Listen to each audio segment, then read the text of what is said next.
বিশ্বখ্যাত শিক্ষা প্রতিষ্ঠান হার্ভার্ডের পতন ঘটেছে। মার্কিন পতাকার জন্য নির্ধারিত স্থানে উঠছে ফিলিস্তিনের পতাকা।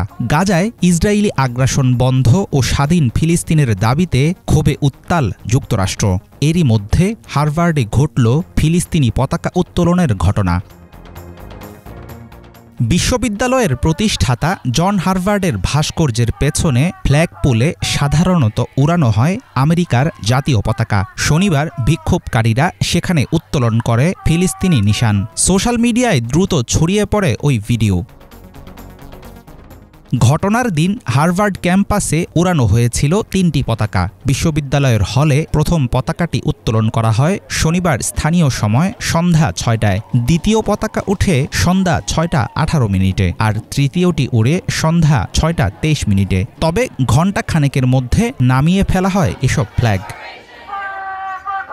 ফিলিস্তিনি পতাকা উড়ানো নিয়ে সৃষ্টি হয়েছে মিশ্র প্রতিক্রিয়া। তীব্র নিন্দা জানিয়েছে বিশ্ববিদ্যালয়ের ডিন অফিস। এমন বেআইনি পতাকা উত্তোলন হার্ভার্ডের নীতিমালার স্পষ্ট লঙ্ঘন। জড়িত শিক্ষার্থীদের ডিগ্রি দেয়া হবে না বলেও হুঁশিয়ারি দিয়েছে কর্তৃপক্ষ। হার্ভার্ড ইউনিভার্সিটি এবং হার্ভার্ড বিজনেস স্কুলে পড়েছেন ফ্লোরিডার হাউস অফ রিপ্রেজেন্টেটিভের রিপাবলিকান সদস্য র্যান্ডি ফাইন। বিশ্ববিদ্যালয় থেকে নেয়া ডিগ্রি পুড়িয়ে ফেলার কথা ভাবছেন ফাইন। সেদিনের ঘটনায় ক্ষুব্ধ হয়ে এভাবেই নিজের অভিব্যক্তি জানালেন তিনি।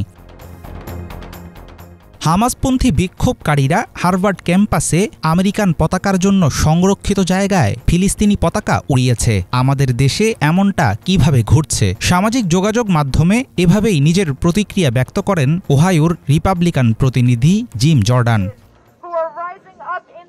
কর্তৃপক্ষের নানা হুমকি আর বিধিনিষেধের মধ্যেও পিছু হটেনি বিক্ষোভকারীরা। মার্কিন নীতি সমর্থন করায় ফিলিস্তিনে গণহত্যার জন্য বিশ্ববিদ্যালয় কর্তৃপক্ষও দায়ী। সেই সাথে হার্ভার্ডের সরবরাহ করা প্রতিটি ডলারে মৃত্যু হচ্ছে গাজার একজন নাগরিকের, এমন দাবি করেন প্রতিবাদকারীরা।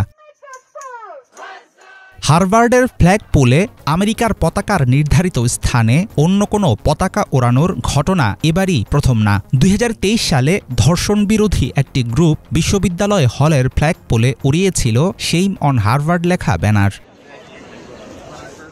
গত ১৭ই এপ্রিল কলম্বিয়া বিশ্ববিদ্যালয়ে প্রথম শুরু হয় শিক্ষার্থীদের বিক্ষোভ। ক্রমান্বয়ে ছড়িয়ে পড়ে প্রতিবাদের আগুন। পেশি শক্তির জোরে অচিরেই থামিয়ে দেয়া হবে এই আন্দোলন। কিন্তু হার্ভার্ডের মতো অভিজাত প্রতিষ্ঠানের আমেরিকান ফ্ল্যাগপোলে ফিলিস্তিনি পতাকা উত্তোলন হয়ে থাকবে প্রতিবাদী ইতিহাসের দ্রষ্টব্য ঘটনা। হাফিজুল ইসলাম, বাংলা ভিশন।